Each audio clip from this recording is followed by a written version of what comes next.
Secretary General Wilson Sossion joining us in studio now to expound on some of these recommendations and why they made them, how did they reach them. Thank you very much, Mr. Sossion, for joining us tonight here on KTN Prime. From the recommendations you've made on what we really need to put in place before we reopen schools, it's very clear that reopening of schools, whether in 2020 or 2021, whichever time, will be a very expensive venture. No?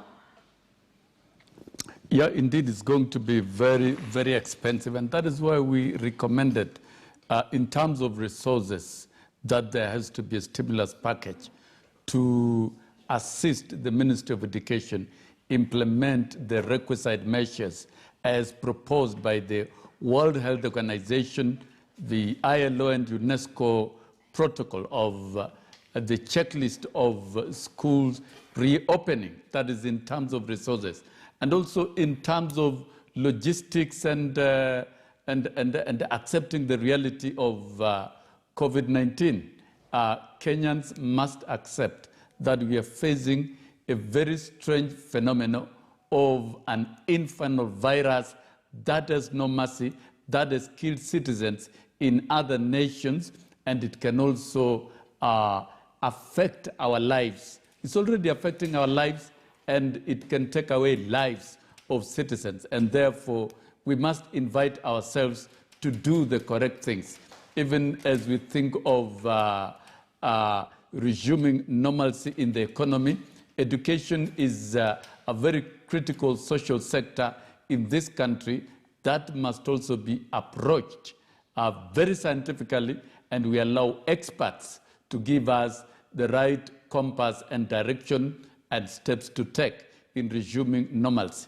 And that is why the Kenya National Human Rights Commission, the Universities Academic Staff Union, the Kenya National Union of Teachers, the Kenya Medical Practitioners and Dentists Union, and FAWE came together among the civil societies and independent institutions in this country to jointly do what has not been done, and to do it in a rare way for the good of the country, so that our contribution can be part of consideration by the government. Well, September, you talk about, and we've all had experts say that the peak of infections would be about around August. You say viably, we might start thinking about opening schools in September, but some still remain jittery. Would we be safe by September? Would the government have put in place all the measures that need to be by September? Wouldn't it be too soon? That indeed is a big question. We cannot tell exactly when the virus curve shall have been flattened. If you look at our report, it was not compiled per se by the organizations.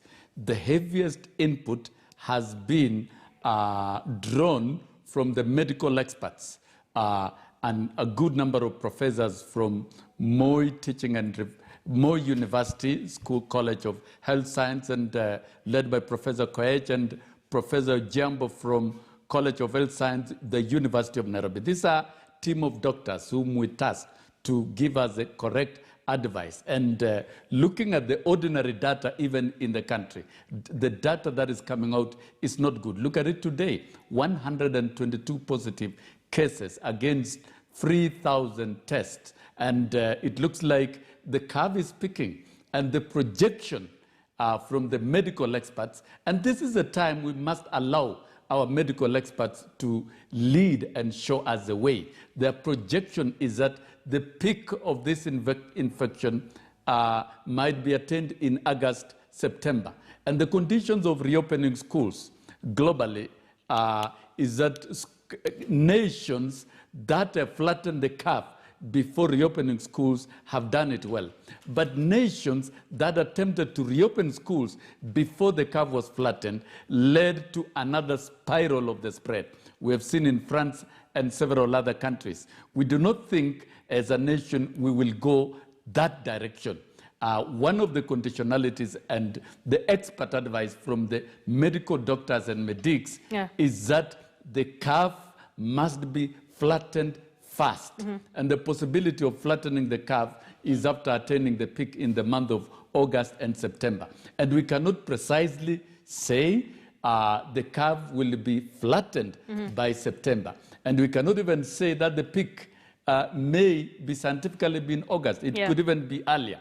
What we have been advised by experts is that it shall only be advisable to resume learning in all learning institutions if the curve shall have been flattened. And we have been cautioned, even from experiences of Europe, it is difficult to enforce social distances with learners. Yes. It is difficult to compel learners to remain with masks throughout their classroom period. Okay. So, and the experts have warned that if we dare open schools within the month of June, the spiral effect might lead, by the time we attain the peak in August, we might have a minimum of 30,000 Kenyans having died. These are scientific facts. Yes. These are not political information.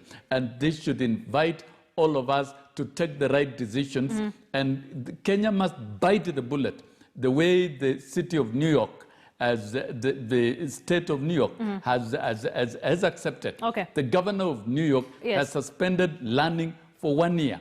It is important to preserve lives of teachers, learners, and even parents as we confront this rare phenomenon, which is an occurrence in a lifetime. As I mentioned earlier, the biggest question on the minds of many parents, teachers, students is safety. But then there's the other question of what then does this mean for learners? You suggest that national examinations should come in the first quarter between January and April of 2021.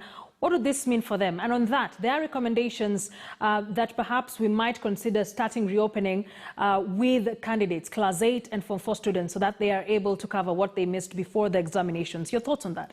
One, resuming schools, number one, you've seen the checklist and the conditions that we have given and the amount of investment that government has to do in terms of preparing, reducing the class sizes and ensuring that there's reasonable social distances, banning social activities like groups, games, and all other events.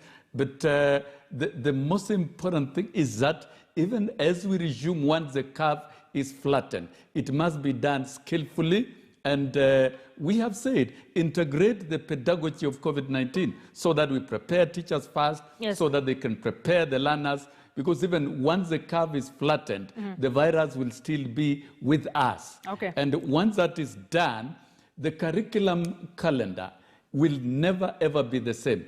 It has to be revised. And the examinations that are slotted for October and November, scientifically, from the trend of the disease, will not be tenable. And it should not cause any worry to the citizens. And we have said exams are not a ticket to heaven. They can be postponed. And even learning activities in our schools is not compulsory, where life is threatened. Okay. Well, we can have education suspended for a while, and we resume from where we've left once we've defeated the virus. And that is a bullet the country and the nation must prepare. We have seen parents are very jittery. They're unwilling to release their learners to school. They're concerned about the threat of the virus.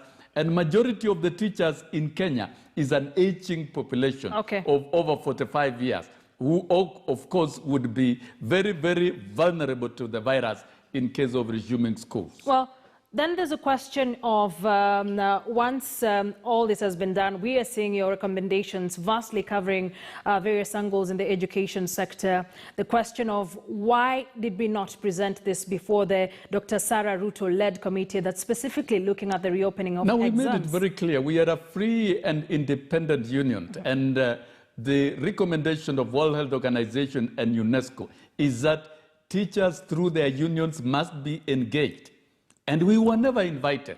And we cannot force ourselves into a task force that we've not been invited. And let me make it very clear. The frontline officers in our learning institution during the post-COVID are the teachers. And therefore, they must be at the table. And the fact that we were excluded did not stop us from doing what we believe is our duty. And we have done it collectively. The Universities Academic Staff Union, KNUT, and we have brought in medical experts because it's a medical issue. And the medical experts are still within reach to advise us from time to time. And the report that we have generated, we have submitted to the National Emergency COVID-19 Response based at the Office of the President, so that our views and advices is well placed before the government of the Republic of Kenya. So then it means your biggest problem now is that unions were not invited to the table from the word go. But then this Dr. Sarah Ruto-led task force will be presenting their report to the Cabinet Secretary anytime next week. No, and we stated very clearly. In the event, of course, that your recommendations, none of them are considered, what happens? Now, we've made it very clear in our transmittal letter that at that time that the schools will resume, and colleges and universities, we shall need a proper meeting with the Minister for Education, as is a practice all over the world, so that we can be convinced that the requirements in the checklist and our recommendations, which are fair, which are reasonable, and which are mandatory, have been implemented by the Ministry of Education. But as of now, since we were never invited to be part of the process, and we don't understand why a minister who has all the responsibility can lock out the very critical stakeholders, unions who represent workers. And we've seen all over the world, the unions are at the table negotiating, because it's about the health of workers, it's about their terms and conditions of service, it's about managing and dealing with the challenges of post-COVID, and it shall be done by the teachers. You cannot discuss matters touching on the teachers when their unions are not at the table. But what we have done, we believe, is the best for this country by developing the report that we have, and we have submitted to the COVID-19. To wrap it up, does it then mean that if you will not be invited to the table when schools resume, teachers will not be going back to school? Now we have seen all over the world, teachers are resisting where conditions are not met. We've seen in the UK, all the unions in the education sector are being supported very strongly by the Labour Centre, the Trade Union Congress, and the British Medical Association to ensure that the right things are done. So is it a yes or a no? We've seen in the US, all the education union teaming up with the medical team. We've seen in South Africa, teachers refusing to report to work where the government evidently has not met the necessary requirements. Mr. Sossion, is it a yes or a no? Is it a yes or a no? Will teachers go back to school in the event? Well, we'll go back when conditions are met. Well, that we've got to be very clear. All right. If conditions are not met, we are not ready to risk our lives. That is as clear as that. Thank you very much. Thank you for joining us here tonight on KTN Prime to expound on these issues and the recommendations made by the teams KNUT, UASU, the Kenya Human Rights Commission and other stakeholders in the education sector.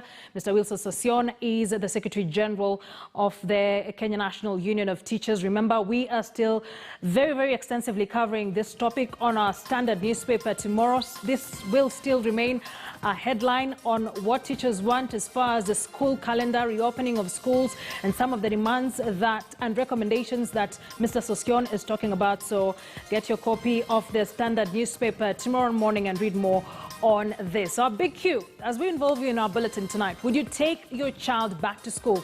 If they are reopened in September as proposed, would you take your child back to school? If they are reopened in September as proposed, text us on 22155, tweet us at Akisa Wandera, at KTN News KE, the hashtag to use is KTN Prime. I'll be sampling a number of your views at the tail end of the broadcast tonight. For now, let's take a quick break. We'll be back with more. This is KTN Prime.